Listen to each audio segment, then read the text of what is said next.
Welcome students.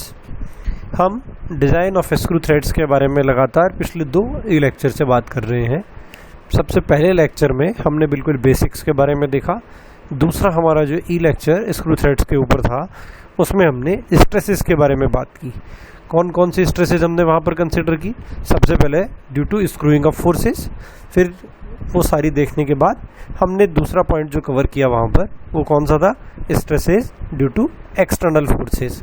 अब हम इसी सीरीज में आगे बढ़ते हुए अब हम यहाँ पर देखते हैं कि जब कंबाइंड फोर्सेस यदि हो तो इसका मतलब ये हो गया कि इनिशियल टेंशन भी पिक्चर में आए और एक्सटर्नल लोड भी पिक्चर में आए। तो इस केस में स्ट्रेसेस किस तरीके से आपको वहाँ पर कैलकुलेट करनी होगी। एग्ज़ाम में जो न्यूमेरिकल प्रॉब्लम्स आया करती है स्टूडेंट्स, वो इसी बेसिस के ऊपर आया करती है, इन्हीं फार्मूलों को काम में लेकर आया करती है। तो जो बेसिक फार्मूले हैं, अभी जब हम ये पूरा का पूरा टॉपिक कवर कर लेंगे तो हम समरी के रूप में देखेंगे कि वहाँ पर बेसिकली 2 या 3 फार्मूले हमारे ऐसे हैं जो पूरे के पूरे न्यूमेरिकल को कवर करेंगे और हम हमारा बेस्ट रिजल्ट वहाँ से इस न्यूमेरिकल से निकाल पाएंगे। तो कंबाइंड फोर्सेस के केस में जब पिक्चर में आएगी स्ट्रेसेस तो कौन कौन सी होगी, तो हमने यहाँ पर लिया है the resultant axial load on a bolt depends. किस किस के ऊपर डिपेंड करेगा, initial tension due to tightening of bolt, दूसरा एक्सटर्नल लोड, और तीसरा सबसे इंपॉर्टेंट फीचर जो यहाँ पर कॉम्बिनेशन के लिए लिया है हमने वो है the relative elastic yielding of the bolt and the connected member. तो कनेक्टेड मेंबर्स ज़्यादा यील्ड कर रहे हों या बोल्ट उनके रेफरेंस में ज़्यादा यील्ड कर रहा हो, इसका मतलब ये हो गया कि जब आप उसे दबा रहे हैं तो दोनों जो मटेरियल जुड़ रहे हैं वो ज़्यादा दब रहे हैं या उनका मटेरियल हार्ड है और बोल्ट उसके कंपैरेटिव में सॉफ्ट है, तो वहाँ पर बोल्ट में ज़्यादा यील्डिंग होगी, बोल्ट सॉफ्ट होगा तो, और जो मटेरियल नट बोल्ट के थ्रू जुड़ रहे हैं वो यदि सॉफ्ट होंगे तो वहाँ पर उसकी ज़्यादा यील्डिंग होगी। ये बेसिक कॉन्सेप्ट होगा हमारा इसमें जब हम आगे बढ़ेंगे। तो स्टूडेंट, हमने यील्डिंग को कंसिडर करते हुए सबसे पहले बात की if a soft gasket is introduced, जो 2 सरफेसेस जिनको मैं जोड़ रहा हूं उन दोनों के बीच में लीक प्रूफ जॉइंट बनाने के लिए हमें गास्केट इंट्रोड्यूस करना पड़ता है। तो यदि सॉफ्ट गास्केट उन दोनों के बीच में इंट्रोड्यूस कर दिया जाए तो resultant load on the bolt जो बनेगा वो क्या होगा, वो दोनों का सम बन जाएगा और एक फैक्टर के पिक्चर में आ जाएगा हमारा यहाँ पर।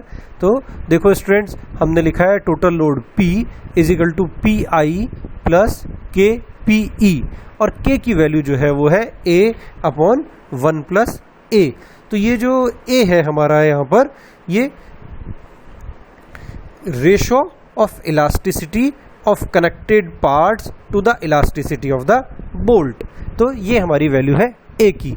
तो आगे बढ़ते हुए हम देखें स्टूडेंट्स, यहाँ पर ये देखो, ये डायग्राम में हमने यहाँ पर दिखाया है गास्केट जो 2 मेटल पार्ट्स को जोड़ रहा है नट बोल्ट के लिए, तो बीच में हमने यहाँ पर गास्केट लगा दिया है। और दूसरा जो पिक्चर हमने यहाँ पर दिखाया है स्टूडेंट्स वो कौन सा है, वो मेटल टू मेटल कॉन्टैक्ट वाला है, यहाँ कोई गास्केट नहीं है। तो यहाँ पर हमारा बोल्ट ज़्यादा यील्ड करेगा, ये हमारा सेकंड केस बनेगा। तो पहला केस हम जो कंसिडर कर रहे थे वो कौन सा था, if a soft gasket is introduced, तो हमने यहाँ पर सॉफ्ट गास्केट इंट्रोड्यूस कर दिया है और उसके केस में हमारा जो लोड बन गया P वो बन गया PI प्लस KPE, और K की वैल्यू हमने लिखी है A/1 प्लस A। तो यहाँ पर हमने एक टेबल के रूप में भी यहाँ एक्सप्रेस किया है यहाँ पर।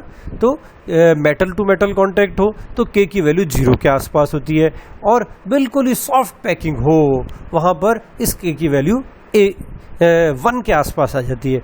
तो इसका ये मतलब हो गया A की वैल्यू बड़ी है कब, जब सॉफ्ट गास्केट है, तो A की वैल्यू बिग होने के कारण K की वैल्यू अप्रोक्सीमेटली इक्वल हो जाएगी, और जब मेटल टू मेटल कांटेक्ट होगा तो A की वैल्यू बहुत कम होगी, तो हमारी जो इसकी वैल्यू है वो 0 के या 0.1 के आसपास आ जाएगी। ठीक है स्टूडेंट्स, ये बेसिक कॉन्सेप्ट है यहाँ पर दोनों के कॉम्बिनेशन का। ये इसको हमने लैंग्वेज के रूप में और यहाँ पर लिखा है, PI को क्या कहा है, initial tension due to stretching of bolt, PE external load on the bolt, और A को भी रिप्रेजेंट किया है।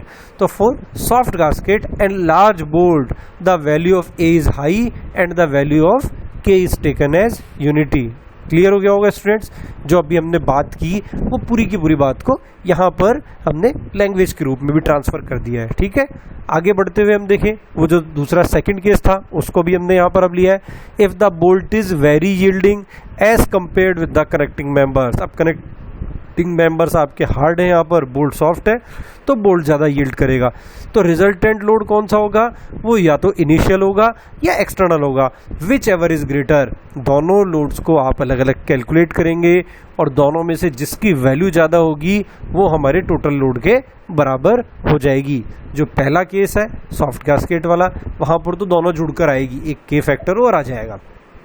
दूसरा case metal to metal contact के लिए, यहाँ पर हमारा दोनों में से जो भी लोड की वैल्यू ज़्यादा होगी वो आपको कंसिडर नहीं होगी। तो इसी को हम आगे देखें तो ये हमारा बोर्ड का 2017 की एक प्रॉब्लम है। ये प्रॉब्लम क्या कहती है? Cylinder head of a steam engine is subjected to a steam pressure of 1 newton per mm²। तो देखो स्टूडेंट्स, यहाँ पर आपको बिल्कुल क्लियर समझ में आ रहा होगा, स्टीम इंजन की बात कर दी हमने, तो इसका मतलब क्या हो गया? यहाँ पर हमारा जॉइंट जो है वो लीक प्रूफ हो जाएगा। और आपने आगे बढ़ते हुए देखें, it is held in position by means of 16 bolts. तो सिलेंडर के ऊपर जो कवर लगेगा वो 16 बोल्ट के द्वारा लगाया जाएगा। और वहाँ पर एक सॉफ्ट कॉपर गास्केट भी काम में लिया है जॉइंट को लीक प्रूफ बनाने के लिए। Effective diameter of the cylinder की अगर मैं बात करूं तो वो 400 mm है। आपको यहाँ पर क्या कैलकुलेट करना है? Find the size of the bolt. इसका मतलब क्या हो गया? डीसी कैलकुलेट करना है, नॉमिनल डायमीटर डी कैलकुलेट करना है, क्या कैलकुलेट करना है? दोनों ही चीज़ें आपको बतानी होगी, परंतु जब आप आंसर लिखेंगे तो नॉमिनल साइज के रूप में एम करके उसका आंसर आपको बताना होगा। If the allowable tensile stress in bolt material is 100 megapascal. तो अलाउेबल टेंसाइल स्ट्रेस की वैल्यू आपको दी हुई स्टूडेंट्स यहाँ पर 100 न्यूटन पर मिलीमीटर स्क्वायर। और के फॉर सॉफ्ट गास्केट या कॉपर गास्केट, इसकी वैल्यू आपको दी है 0.5। तो यहाँ पर ये डेटा को हमने यहाँ पर रिप्रेजेंट कर दिया है। Pressure 1 newton per mm², number of bolt 16, D 400 mm, DC core diameter of the thread, D nominal diameter of the thread, दोनों बताने हैं आपको, सिग्मा टी 100 मेगापास्कल और के 0.5। तो total force acting on the cylinder head कितना हो गया? सिलेंडर हेड पे प्रेशर आपको दिया हुआ है, उसका डायमीटर आपको दिया हुआ है सिलेंडर का, तो क्या करेंगे? π/4d², तो इसका एरिया हो जाएगा। इसको मैं जब प्रेशर से मल्टीप्लाई कर दूंगा तो area multiplied by pressure is equal to load. तो ये वैल्यू हम यहाँ पर कैलकुलेट कर पाए, तो ये वैल्यू आ गई हमारी 1,25,600 न्यूटन। तो ये हमारा total force acting on the cylinder head, ये कैलकुलेट कर दिया है हमने यहाँ पर। अब स्टूडेंट, ये लोड कौन सा है? ये स्टीम के कारण आ रहा है वहाँ पर, तो ये लोड कौन सा बन जाएगा? एक्सटर्नल लोड बन जाएगा। तो ये टोटल एक्सटर्नल लोड जो है वो सारे के सारे बोल्ट्स के द्वारा कम्युलेटिव बियर किया जाएगा। तो क्योंकि मैं तो एक बोल्ट की डिज़ाइन करूँगा, आपको एक बोल्ट की डिज़ाइन करके बतानी है वहाँ पर, तो external load on the cylinder head पर बोल्ट कितना लोड वहाँ पर लेगा उसकी कैलकुलेशन आएगी। अब तो पीई आपका हो गया 1,25,600 बटा 16 से भाग दे दिया, नंबर ऑफ बोल्ट जो है वो 16 है, तो यहाँ पर आपकी वैल्यू आ गई 7,850 न्यूटन। फिर हमने क्या किया है देखो, D nominal diameter of bolt, DC core diameter of bolt, pi initial tension. अब हमें फिर से ध्यान रखना होगा, इनिशियल टेंशन के हमारे पास कितने फार्मूले थे? 2। एक तो था 2840 डी न्यूटन, एक था 1420 डी न्यूटन। ठीक है, तो 2840 किसके लिए था? जब जॉइंट को फ्लूइड टाइट बनाना हो या जब कोई भी जॉइंट हमारा कोई लीकेज के अगेंस्ट में काम आना हो, तो हमारी 2840 डी न्यूटन था। तो ये वाला फार्मूला आपको यहाँ पर काम में लेना होगा। तो resultant axial load on the bolt, अब फिर से क्या फार्मूला है यहाँ पर? फिर हमारे पास 2 तरीके के फार्मूले हैं। एक तो था कि P = PI + KPE, और एक था P = PI और P = PE। बेसिक डिफरेंस क्या था? जब सॉफ्ट गास्केट इंट्रोड्यूस कर दिया तो हमारा P जो है वो दोनों का सम होगा और K हमारा एक फैक्टर होगा जिसके द्वारा उन दोनों को लोड को जोड़ा जाएगा। तो PI 2840D प्लस PE कितना है 0.5 K से मल्टीप्लाई कर दिया, PE था 7850, ये हमने कैलकुलेट कर लिया था अभी पीछे। तो ये फार्मूला हमारा यहाँ पर बन गया P is equal to 2840D plus 3925। अब जो P है वो किसके बराबर होगा, वो π/4 DC square multiplied by sigma T। ये बेसिकली एक बोल्ट के ऊपर जो लोड आने वाला है उसकी कैलकुलेशन यहाँ पर पिक्चर में आ रही है। एक बोल्ट का cross section area π/4 D square, उसके अंदर स्ट्रेस सिग्मा T, तो ये हमारा लोड बन जाएगा π/4 DC square multiplied by sigma T। ठीक है स्टूडेंट्स, तो ये हमने यहाँ पर इसको इक्वेट कर दिया है। π/4 DC square into sigma T को किसके ऊपर जो PI प्लस KE का हमने वैल्यूज लिखी थी, तो ये सब्स्टिट्यूट कर दिया यहाँ पर हमने। अब यहाँ पर देखो स्टूडेंट्स, हमारी इक्वेशन के अंदर दो अननोन्स आ गए हैं, DC भी अननोन है और D भी अननोन है। परंतु जब हम बात कर रहे थे पीछे तो हमने बात की थी DC और D के बीच का जो रिलेशन है वो क्या है, DC is equal to 0.84 D। तो ये वैल्यू आप यहाँ पर सब्स्टिट्यूट कर दें तो डायरेक्टली आप यहाँ पर D को कैलकुलेट कर पाएंगे, या D की जगह पर मैं DC का सब्स्टिट्यूशन कर दूँ तो पहले DC कैलकुलेट हो जाएगा और फिर फार्मूले से मैं D निकाल दूंगा। दोनों तरीक़ों से किया जा सकता है। यहाँ पर सब्स्टिट्यूशन ज़्यादा आसान है कि हम इन टर्म्स ऑफ D कर दें, तो हमने इन टर्म्स ऑफ D यहाँ पर सब्स्टिट्यूशन कर दिया और ये हमारी इक्वेशन बन गई कैलकुलेशन करने के बाद D square minus 51.3D minus 70.8 is equal to 0। ये इसको इक्वेशन को सॉल्व करना है, तो इंडिटरमिनेट वाले फार्मूले से इसको सॉल्व करना पड़ेगा। धराचार्य विधि जो हमारी कहलाती है minus B plus minus under root of B square minus 4AC upon 2A। तो यहाँ पर अगर मैं सब्स्टिट्यूट करूँ B की वैल्यू A की वैल्यू सबकी, तो ये इक्वेशन हमारी बन जाती है D is equal to 51.3 plus minus 54 upon 2।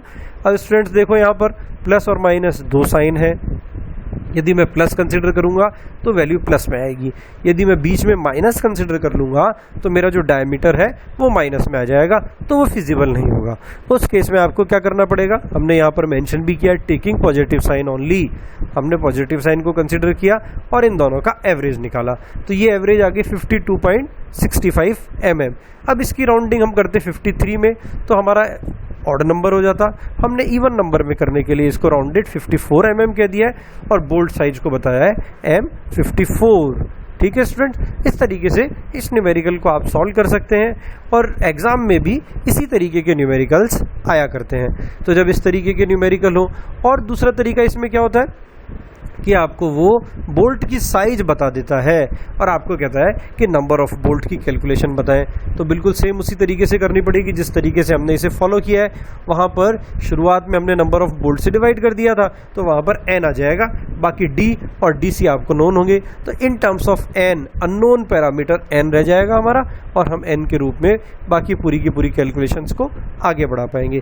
तो इस तरीके से हमारे जो पूरे के पूरे 3 लेक्चर इस डिज़ाइन ऑफ स्क्रू थ्रेड्स के ऊपर बने। आगे का इसका जो पार्ट है वो है डिज़ाइन ऑफ पावर स्क्रू या पावर थ्रेड्स, उसके बारे में पूरा का पूरा अलग से हमने लेक्चर YouTube पर अवेलेबल करवा रखा है। तो ये जो 3 लेक्चर बने, इन 3 लेक्चर में एग्ज़ाम पॉइंट ऑफ व्यू से और सिलेबस पॉइंट ऑफ व्यू से आपके पूरे के पूरे कोर्स कंटेंट जो है कवर हो जाते हैं। ओके।